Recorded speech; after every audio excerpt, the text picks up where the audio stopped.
Hello, my friend. Stay a while and listen. What's going on YouTube? It's Filthy and we're back with another video. We've had about a week of season 23. It's been a hell of a blast. Really enjoyed it. I personally got to just under 1200 Paragon, so I thought it's probably about time to have a look at the leaderboards, work out what are indeed the best builds for this season, and just for the funsies, let's work out which board is the easiest to get onto, because I always think that's going to be interesting. So we're going to pick a couple of builds out that I think Blizzard will have to address because they are just not getting any playtime at all. As always guys, a thumbs up is greatly appreciated on a video, really does brighten my day. And other than that, subscribe if you enjoy Diablo. I'm going to be pretty busy playing Diablo 2 Remaster. I will be making some content for that once the technical alpha has finished. I was lucky enough to get a key, which obviously is pretty nice. I've had a lot of fun playing the bird runs. Again, I will have a video on this pretty soon. It is probably the casualist, most easy, you can't really get it wrong meta that we've had. So it is pretty good. But anyway, that's enough waffling. Let's jump in and take a look at the boards. Obviously, I haven't done any pushing. I've just done a 95 in 2 minutes. So I haven't really done any kind of solo stuff as of yet. Now, in 7th, bringing it up from the rear, probably no surprise to people, it is the Witch Doctor. I've clicked on the wrong thing there. Now, Witch Doctor's best build is still Mundanugu. We've got some very nice red primal items here. Again, I'm working on mine. My wizard just sucks. I'm not getting good RNG. But yeah, it is the standard Witch Doctor, Vu's Juicer, Spirit Barrage, Gazing Demise, the set, the Crimsons, Lacumbas, Rogue, Compass Rose, Traveler's Pledge, and Ring of Emptiness. Now, this is actually the easiest board in the game to get on. Only 100 to get on, so Spoon has just about made it. Again, playing Mundanugu. Now, one thing I would say, there are not many people playing Witch Doctor. The Witch Doctors that I know are pretty cheesed off because with Mundanugu getting a pretty hefty nerf and with there being no corresponding buffs to Witch Doctor, this is probably going to be the least populated class in the game. So obviously do bear that in mind when we do look at this 100, but it is the easiest build to get on. Now, next up we have got the Monk. So the Monk is in 6th, and this is a 127. This player has got a lot more Paragon than Witch Doctor. It's another 1000. Crackers amount of Paragon for only 7 days playtime. Absolutely nuts. But it is Patterns of Justice. Again, probably no surprise. It is the Monk's best build.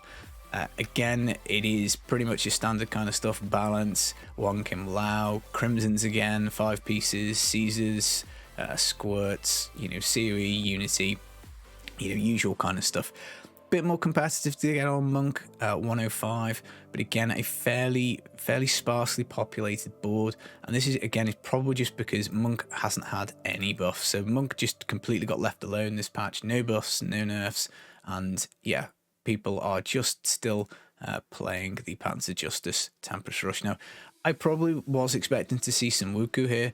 I do think it is the stronger variant, so probably later on when we check this again, we will get the Sun Wuku. But yeah, we've got the Monk is in 6th. Now, in 5th, we have got the Demon Hunter. This surprised me a little bit. I thought this might be higher, but it is probably just a testament to the nerf of the Gears of Dreadlands.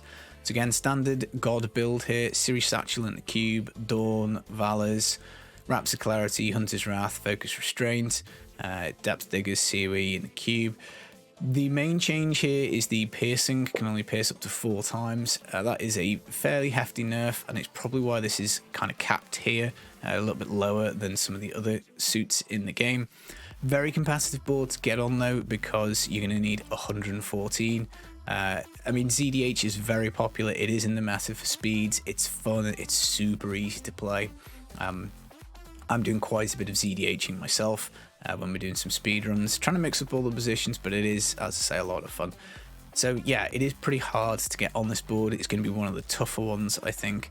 It's a very tight spread of only 14 tiers between those. But yeah, that is the Demon Hunter in 5th. Now in 4th, we've got the Crusader. This will definitely rise as the season goes. Northwar, wow, 2.3k Paragon. Good job, sir. Good job. Absolutely crazy amount of stuff and juice. This is Shotgun. Shotgun has been nerfed. more times than I can remember, but it still looks super powerful, this 131 clear. We have got the Fate of the Fell, Shield of Fury, Ivory Tower, the Braces of Fury, Justice Lantern, COE, Aquila, Rogue. Again, Crimson's is very popular these days, and because now we can obviously take the Flavor of Time on the follower, Hellfire. It's nice to see a Hellfire make a comeback. But yeah, this is forever, or feels like forever, been the Crusader's best build. Now, not as hard to get on the Crusader board as the DH, even though the clear is higher, a 110.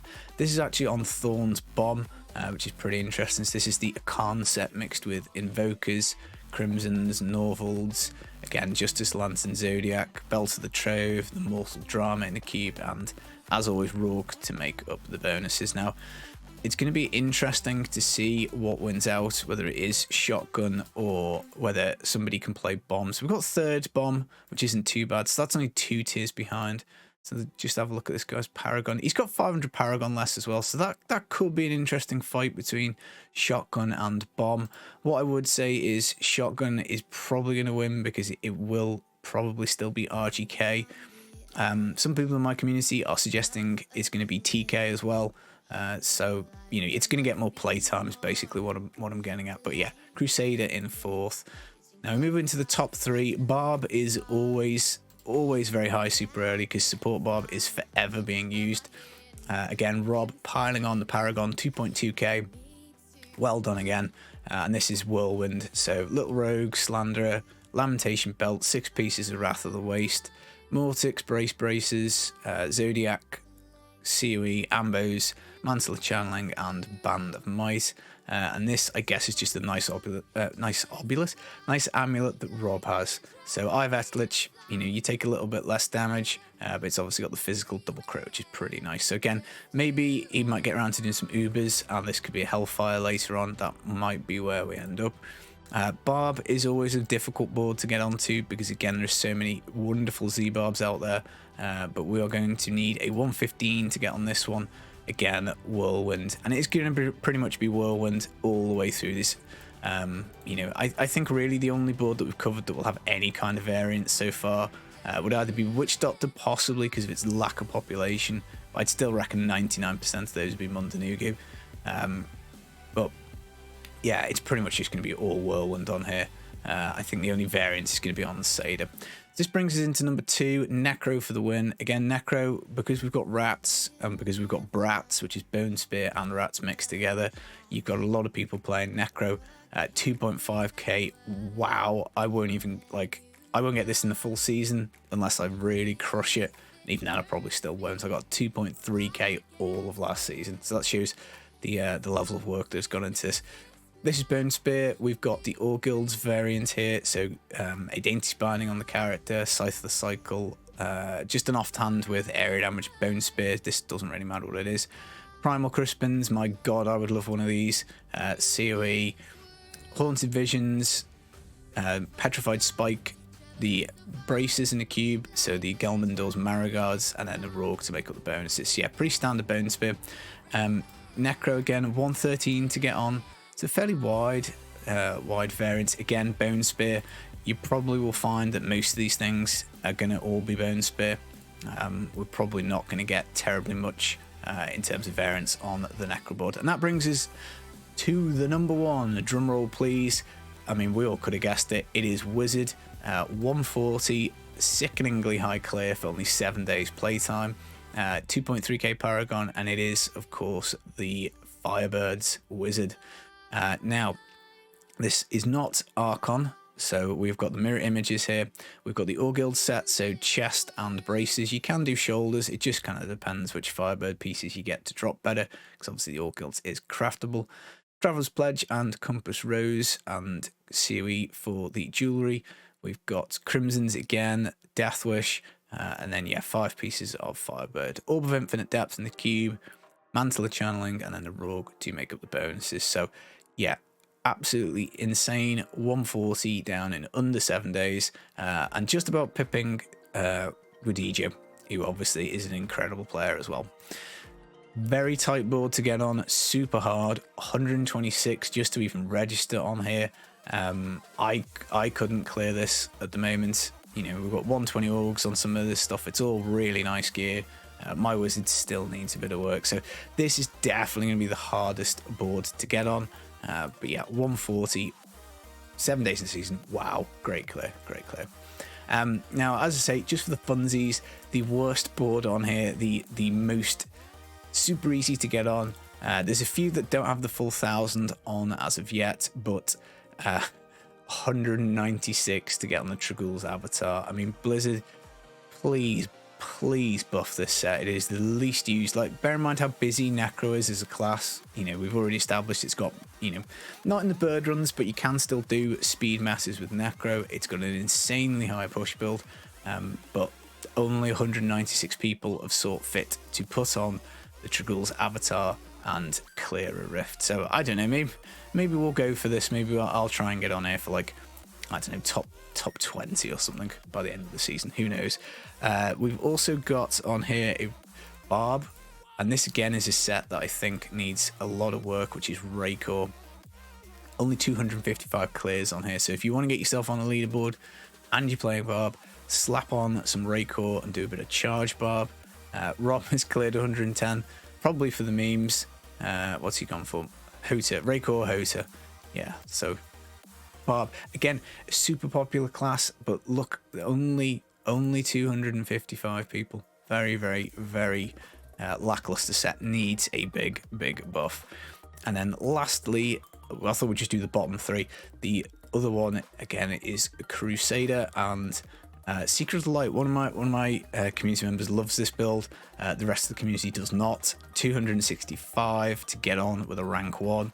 And again, yeah, 108, not the greatest clear. I mean, for the set, amazing poggers, but you know, you look at the rest of the other sets and stuff, 108. So the Secret of the Light is again really should be on the buff list. So personally, if it was me, for working out what we're going to do for the next patch, definitely buff the Witch Doctor.